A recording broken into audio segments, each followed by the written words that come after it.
আবারও উত্তাল হয়ে উঠেছে সিরিয়া। বিশ্বের সব পরাশক্তির এই যুদ্ধক্ষেত্র নতুন করে বিস্ফোরিত হওয়ার পেছনে ইসরায়েল ও যুক্তরাষ্ট্রের হাত রয়েছে বলে দাবি ইরান ও রাশিয়ার।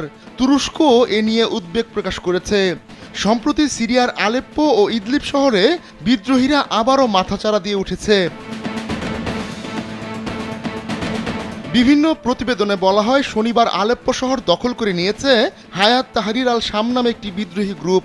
এরপর ওই বিদ্রোহীরা শহরে থাকা সিরিয়ান প্রেসিডেন্ট বাশার আল আসাদের রাজপ্রাসাদে রোববার ঢুকে পড়ে।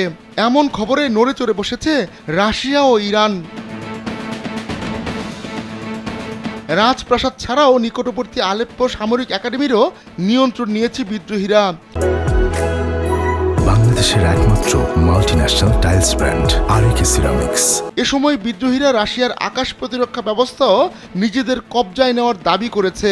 জেরুজালেম পোস্ট বলছে, প্রায় পুরো আলেপ্পোই এখন বিদ্রোহীদের দখলে।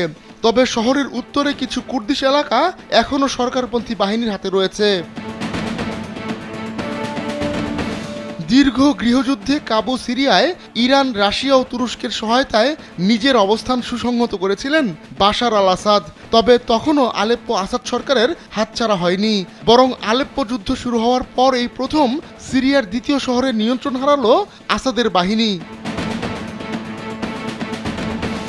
ইরানের কাছে সিরিয়ার কৌশলগত গুরুত্ব অনেক বেশি, আর তাই বন্ধু রাষ্ট্রের সহায়তায় এগিয়ে আসার কথা জানিয়েছে তেহরান। এমনকি রোববার সিরিয়ার উদ্দেশ্যে দেশ ছাড়েন ইরানের পররাষ্ট্রমন্ত্রী আব্বাস আরাকচি। তবে দেশ ত্যাগের আগে তিনি বলেন, সিরিয়ার সরকার আবারও বিজয়ী হবে।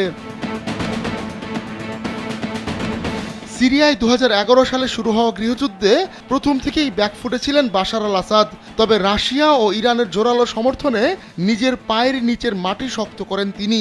যদিও সিরিয়ার পুরো নিয়ন্ত্রণ এখনও তার হাতে নেই। দেশটির 70% বাশার আল আসাদের নিয়ন্ত্রণে রয়েছে। বাকি অংশের নিয়ন্ত্রণ করে জাতিগত বিভিন্ন বিদ্রোহী গ্রুপ। আহমদুল্লাহ শিকদার, কালবেলা ডেস্ক।